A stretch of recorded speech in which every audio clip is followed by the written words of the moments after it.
Judaïsme contre sionisme d'Emmanuel Levin, le cri d'un prophète en Israël, après 1967. Chapitre 10. Dieu est un homme de guerre. Défense du Palestinien Shiran, octobre 1968. La violence des Palestiniens mesure la violence des Israéliens et y répond. Si Shiran n'avait pas été traumatisé par l'agression sioniste qui a permis la création et l'expansion de l'État d'Israël en Palestine, il n'aurait jamais eu l'idée de tuer Robert Kennedy.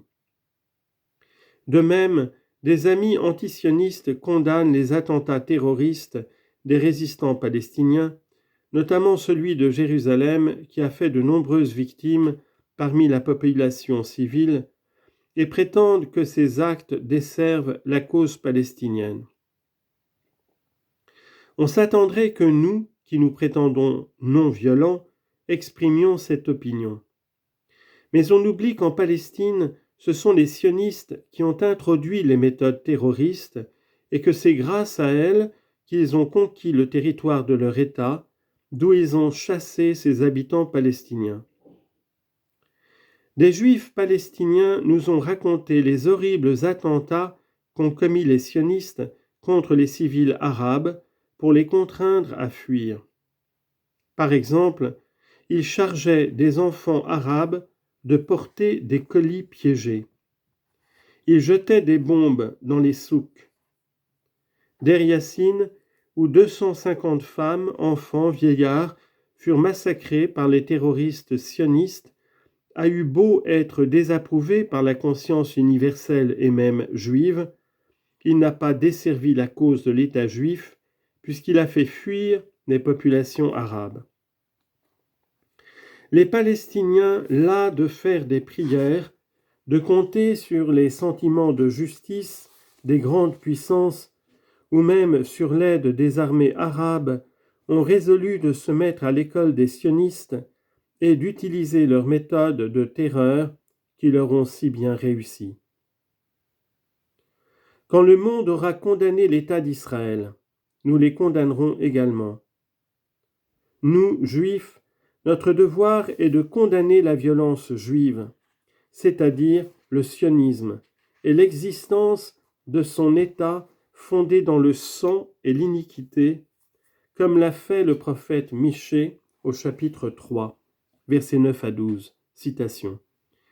Écoutez donc ceci, chefs de la maison de Jacob et princes de la maison d'Israël, vous qui avez en horreur la justice et qui pervertissez tout ce qui est droit, vous qui bâtissez Sion avec le sang et Jérusalem avec l'iniquité.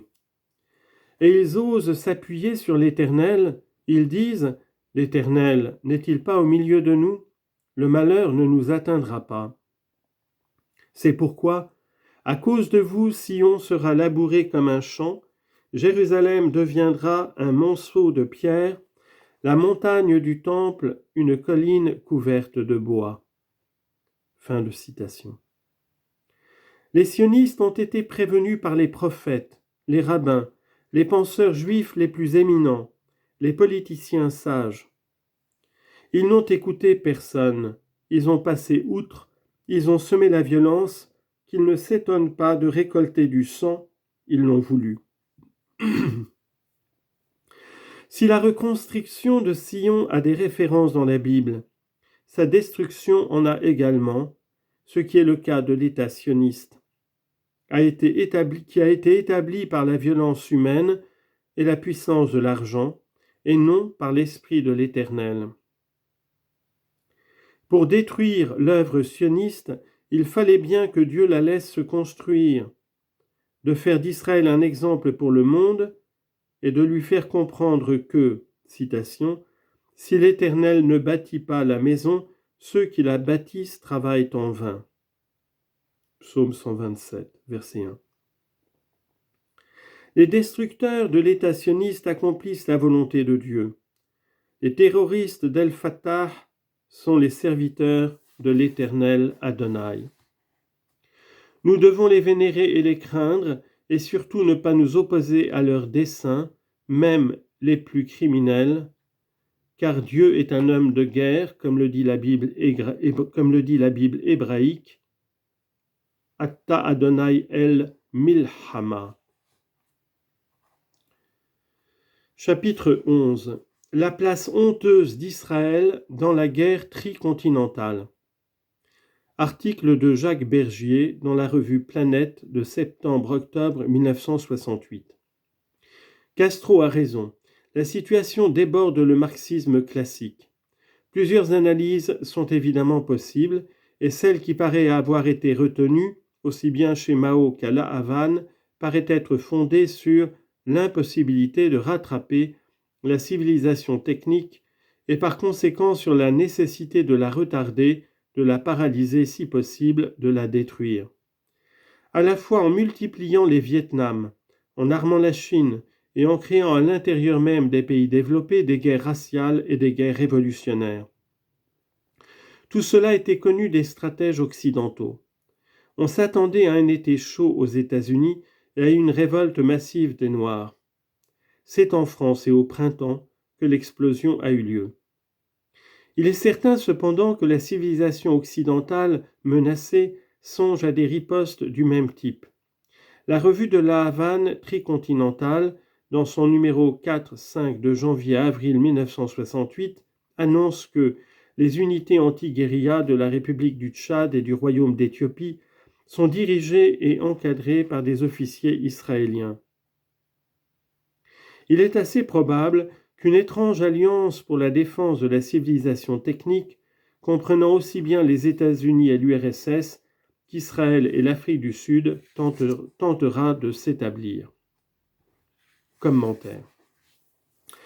La revue Planète et Jacques Bergier, peu suspects d'antisionisme, reconnaissent ce que nous avons révélé depuis longtemps dans la revue de Tzedek. L'État d'Israël a été créé pour assurer la défense de la civilisation occidentale qui a abouti à Auschwitz et à Hiroshima. Palestine est le troisième nom qu'il faut ajouter aux deux précédents. Palestine est la suite d'Auschwitz et d'Hiroshima. C'est le dernier crime collectif de l'Occident chrétien. Les chambres à gaz, la bombe atomique, le judaïsme au napalm, ce sont trois réalisations monstrueuses de la même civilisation technicienne. L'État d'Israël est un État de techniciens. Comme nous l'avons écrit, c'est la plus grande réussite de la politique et de la technique occidentale, c'est le plus beau fruit de l'arbre de la science qui est l'arbre de la mort de l'humanité. C'est pourquoi, encore une fois, cette pauvre humanité ne pourra survivre que si elle détruit la civilisation technicienne, donc l'État d'Israël qui la résume et la conclut, où elle affirme avec le plus d'éclat, où elle s'affirme avec le plus d'éclat et de violence. L'État d'Israël, c'est la civilisation occidentale et technicienne à la conquête de l'Orient. Les peuples pauvres ont entrepris la guerre tricontinentale contre les nations riches, contre les géants industriels pour survivre et échapper à l'extermination, pour ne pas être écrasés par leurs bottes et leurs machines comme des insectes. Ils comprennent et comprendront de plus en plus clairement le rôle capital de l'État sioniste dans la défense de la civilisation technicienne. C'est pourquoi sa destruction sera un coup fatal pour elle. Tout révolutionnaire doit bien voir que la destruction de l'État sioniste est le plus court chemin de la révolution mondiale. C'est le bastion capitaliste et impérialiste qui a la plus grande capacité de résistance, car il dispose d'une arme psychologique plus efficace que toutes les bombes atomiques du monde, l'accusation d'antisémitisme qu'il lance contre tous ceux qui l'attaquent. L'impérialisme juif est infiniment plus coriace que l'impérialisme américain. C'est pourquoi le second soutient le premier, qui lui sert de couverture morale. Et c'est pourquoi tout révolutionnaire qui a le courage d'être antisioniste, qui craint de passer pour un antisémite, fait le jeu de l'impérialisme et le rend indestructible. On ne détruira pas l'impérialisme sans détruire l'État sioniste. Assurer le droit à l'existence de l'État d'Israël, c'est assurer le droit de survie au capitalisme, à l'impérialisme, au colonialisme, à la technique, à la machine occidentale qui écrase, qui supprime l'humanité. C'est pourquoi la mort, la fin de l'homme, c'est vouloir la mort, la fin de l'homme. Car, comme les kabbalistes messianiques l'ont montré, la technologie procède de l'infini qui ne laisse pas de place à la création. Les techniciens, ce sont des nazis, même quand ils sont israéliens. Ce ne sont pas des juifs.